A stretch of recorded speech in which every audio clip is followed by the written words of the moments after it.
I got a sneak peek at the save device. With last week's update, there were some leaks that Epic is beta testing a new save device. It looks like a device that can save anything from inventory to the last location you were standing in a map. It can even track your kills, score, etc. The community was really excited about this leak, and I saw on Twitter the map maker Twin had a map that he was testing this new beta device on. Now, beta testers can't show these devices to anyone, but sometimes they're allowed to have maps that they can test out in the public to help them figure out if the device is working at all. This is one of those cases. So Twin has already been looking for people to help him test the map. So today he's actually gonna show me some of these maps that are public and what this device can do. Now, I can't actually look at the device. We can't look at the settings or anything like that. But we can look at the maps that are employing some of the device's settings. Now, if you wanna help Twin test out these things, you can go and follow him on Twitter and he'll tweet out whenever he's testing this next time. This will give you just a taste of what this device is. And guys, I gotta say, it's super exciting. First, let's look at the device, and then I'm just gonna talk for a minute about how game-changing I think this device actually is. Okay, so let's look through this with Twin first. So go ahead and just pick up whatever guns you want. We're not fighting each other. Yeah. This map is going to save your inventory and your location.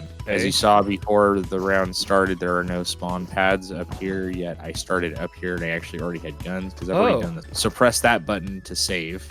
You can have it auto updating, but I have it right now to where it saves on a channel. I like that. I mean, that's kind of like similar to like, I don't know, like a role-playing game or something. It doesn't just auto-save. It's something you have to like go into the menu and hit save. So that could be a really interesting application too. Yeah. So like, I mean, the way that I figured that I would apply that first is to basically make like a puzzle platformer type game that saves at the beginning of each section, to where you'd have to beat the section for it to save. Interesting. Essentially, so if you leave in the middle of a section, you're going to come back, but you're just going to be like at the beginning of that level. But you can, so you can have it connected to a channel though. So like if you hit a checkpoint or a trigger, it could save it on the trigger. Interesting. In fact, you can save checkpoints.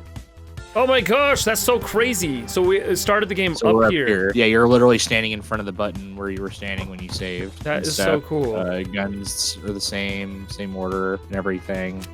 So now, not quite the same order. Oh, really? Yeah, it changed the order a little bit. Yep. Okay, well, anyway, so if you want, we can switch spots now because these are just save points. So if I interact with this now, yeah, I'm gonna be standing here. If you interact with that, you'll be standing there. This is just a button that's connected to an ending game device. Oh, I see. So we're ending the game here, so that like this is like let's pretend. Actually, I might even leave. I'm gonna go back to the hub. You know what? We want to get really risky. Sure. Let's leave creative.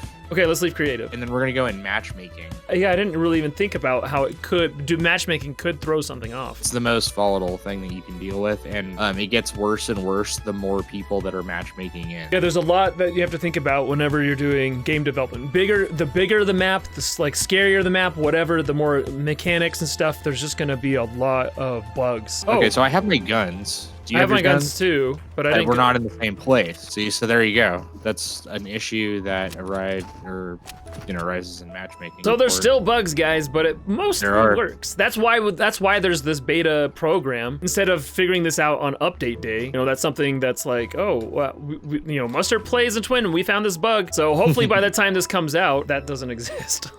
Compared to other devices, like so far it's been one of the least buggy of the beta testing things that I've seen. Like 50-player lobbies is completely crazy difficult right now. Yeah. Or why don't you go hit that button and then we'll see if it saves our locations if we do the save in game.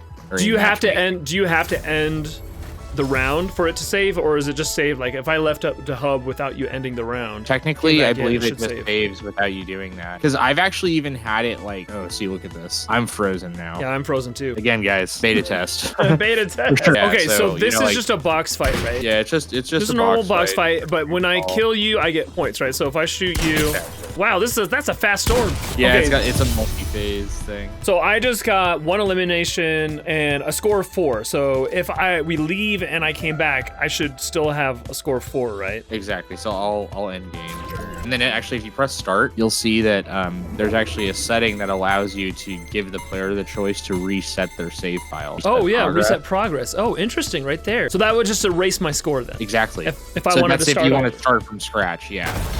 Very exciting. It's a very powerful tool and will give us as creators the ability to design really exciting games. Yeah, I can't wait. It's gonna be awesome. I don't think I can overemphasize enough how important and game-changing this device is. One of the key things that game developers look at is how often are people coming back to their games. Currently, the only types of maps that people are going to replay more than once or twice are the short mini games like box fights or zone wars, where they can practice their battle royale skills. But whenever they release this device, it's going to open up so many doors. Maps that previously may have taken you 4 or 5 or 8 hours now are way more realistic, because I can jump in and play for an hour, save my progress, and then come back some other day or week and pick up where I left off. So adventure maps, death runs, and even multiplayer games now can employ so many different things. I mean, even looking at Twins Box Fight, if it's saving your score every time you play, then you can jump into a map and say, I have a score of 1,000, and people can see that on maybe a leaderboard. What if there was a survival map like Team Powers, where you can jump in and find all these cool things, and then they have an update, so you can jump back in and you still have your items and your score and your health, and you can level up your player. I don't know, man, guys.